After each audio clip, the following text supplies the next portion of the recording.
In 2017, Mitsubishi did something that still makes car enthusiasts angry.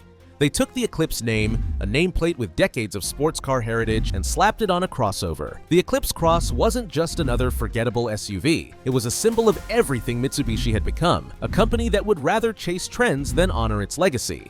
But here's the thing, I'm not here to just trash Mitsubishi for making crossovers. That's too easy. What I want to understand is how we got here. How does a company go from building some of the most legendary performance cars of the 90s and 2000s to a lineup so boring that most people forget they still exist? This is the story of Mitsubishi's performance legacy.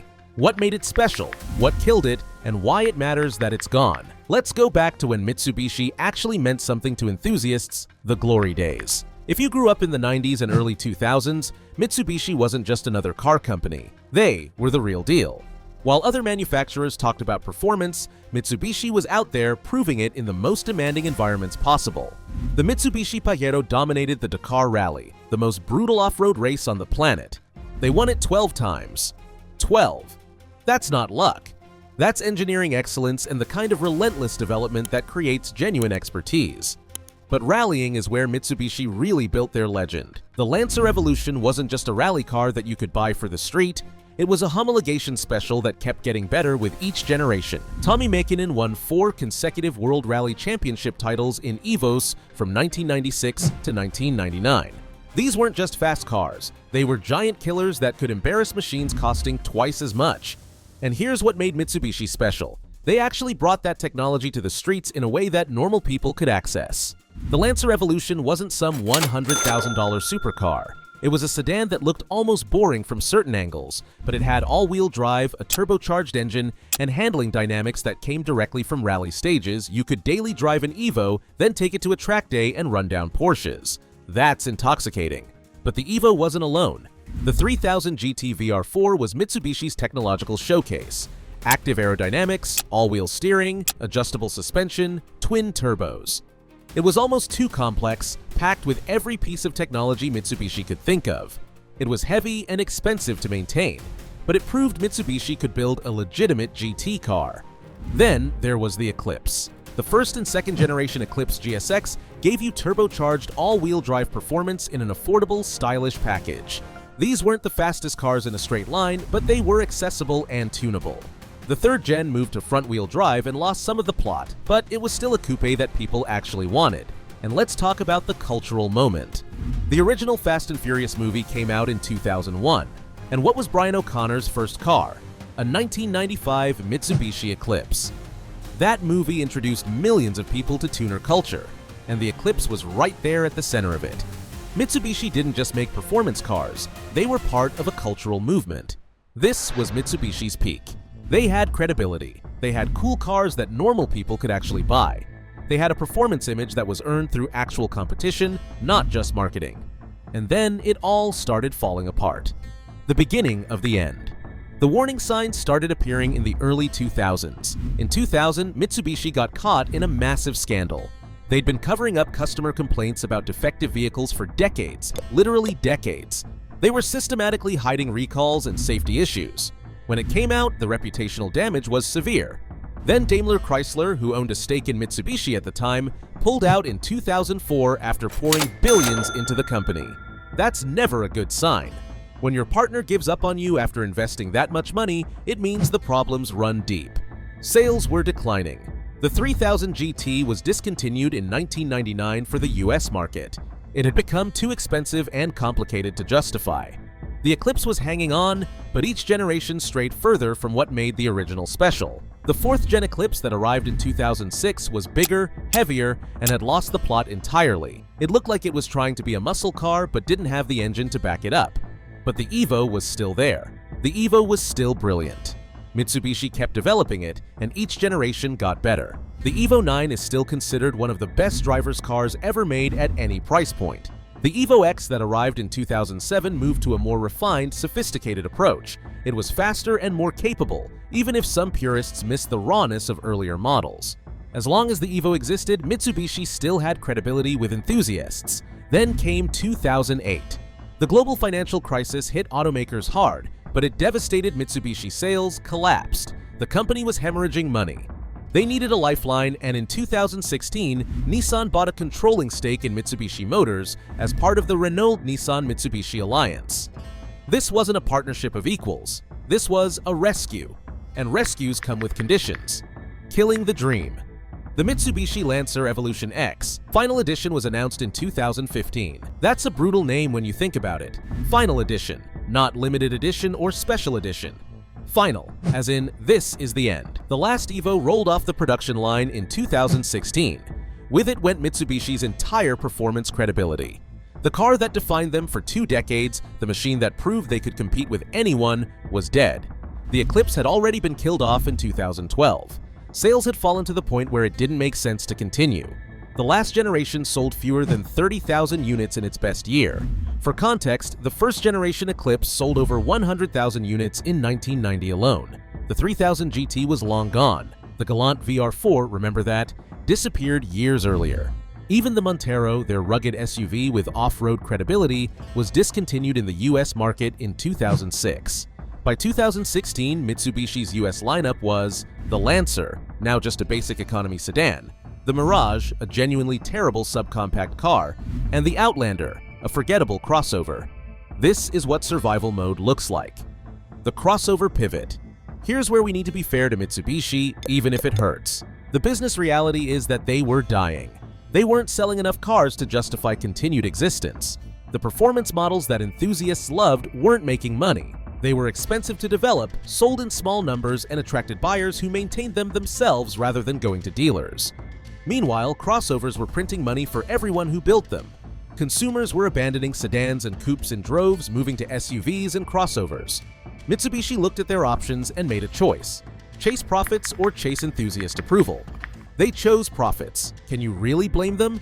The Outlander became their bestseller. The Outlander Sport, later renamed Outlander Sport and then just Outlander again because Mitsubishi's naming strategy is chaotic, sold reasonably well. They were cheap, practical, and came with good warranties. They weren't exciting, but they kept the company alive. And then came the Eclipse Cross in 2017. If the Evo's death was tragic, the Eclipse Cross was insulting. Taking a nameplate that meant something to enthusiasts and putting it on an awkward-looking crossover with a split rear window that made no sense, it felt like Mitsubishi was actively trolling their former fans. The Eclipse Cross wasn't even particularly good as a crossover. It was weird-looking, cramped, and not especially nice inside. It sold okay, mainly because it was cheap, but it earned exactly zero respect. Mitsubishi's strategy became crystal clear. Build inexpensive vehicles for people who just need transportation, focus on emerging markets where buyers care more about value than brand prestige, and completely abandon any pretense of performance or enthusiast appeal. It's working, by the way. Mitsubishi is making money again. They're selling hundreds of thousands of vehicles per year, mostly in Southeast Asia.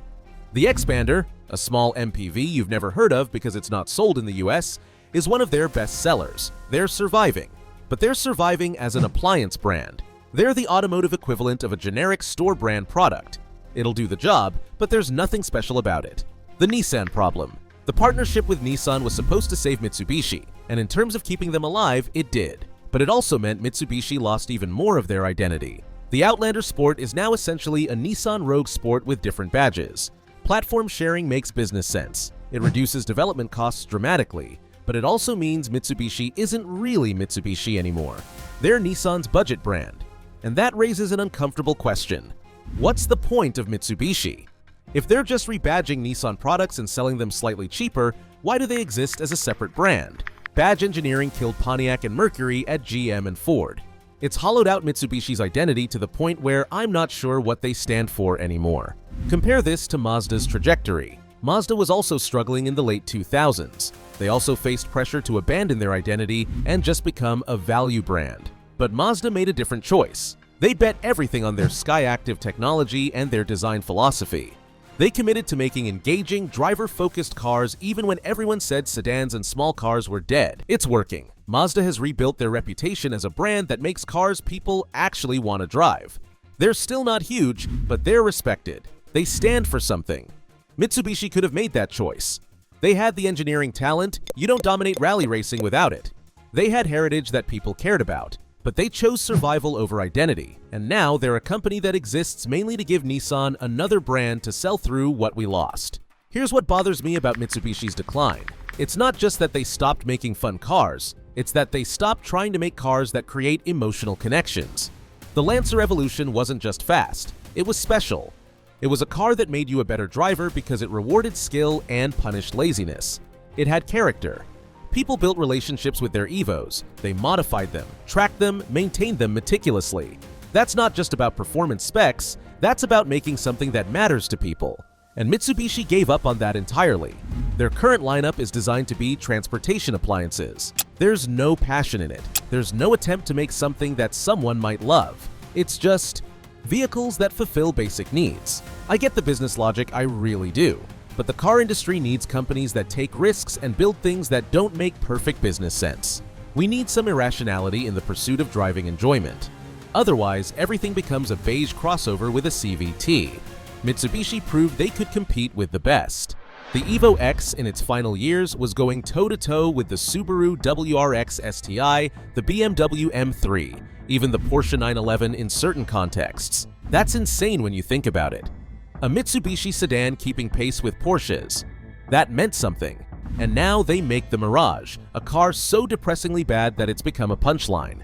The Mirage is what happens when your only design parameter is make it as cheap as possible. It's not trying to be good, it's trying to exist at a price point. That's the full extent of Mitsubishi's ambition now. Can they come back? Let's be realistic, Mitsubishi isn't bringing back the Evo. They're not building a new performance car. The business case doesn't exist, and their partnership with Nissan wouldn't support it anyway. Nissan has their own performance brand with GT-R and the Zeed, and they're not going to let Mitsubishi compete internally. There have been rumors over the years, concept cars that hint at electric performance, whispers of Evo revivals. They're all just nostalgic marketing. Mitsubishi knows enthusiasts still care about those nameplates, so they'll tease them occasionally to generate buzz, but nothing's actually coming. The sad truth is that Mitsubishi doesn't need enthusiasts anymore. Their target market is people who need a cheap, reliable vehicle to get to work, and those people don't care about rally heritage or turbocharged AWD systems. They care about monthly payments and warranty coverage. Mitsubishi has found a viable business model that doesn't include us. And as much as that stings, it's working for them. But you know what? The aftermarket for classic Mitsubishi performance cars is thriving. Clean Evo 9s are appreciating rapidly. Well-maintained 3000 GTS are becoming collectible. Even first-gen Eclipse GSXs are gaining value. The enthusiast community hasn't forgotten what these cars meant. And maybe that's the legacy Mitsubishi had their moment. They built cars that mattered, that people genuinely loved, that proved you didn't need a massive budget to have serious performance. Those cars are still out there, still being driven and maintained by people who refuse to let them fade away. Mitsubishi the company has moved on. But Mitsubishi the legend, the rally-winning, Evo-building, giant-killing version that's preserved by the enthusiasts who refuse to forget the company gave up on fun cars. But we didn't give up on them.